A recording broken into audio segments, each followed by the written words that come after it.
This is a simple bubble braid you can do on your girl child. So if you need a simple hair, then this is for you. First of all, you just do a little braiding by the side there. You know you're braiding a child's hair, so please, you have to be very easy on her scalp. So just stumbling on my YouTube channel, you're welcome. Please do well to smash that subscribe button, like this video, share to your friends and family. Now, if you're working with a long hair, you don't need to add extensions except you just want to add the extension to it. So if you're working with hair, just get your rubber band or all those bands for kids.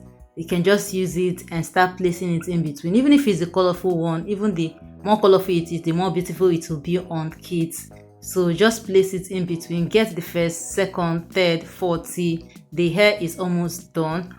Also, if you're working with short hair, then you have to start with braiding a little at the beginning to attach the extension, and that is how you get this very beautiful hairstyle. So was this useful? Let me hear your thoughts in the comments. Thank you, and I will see you in my next video.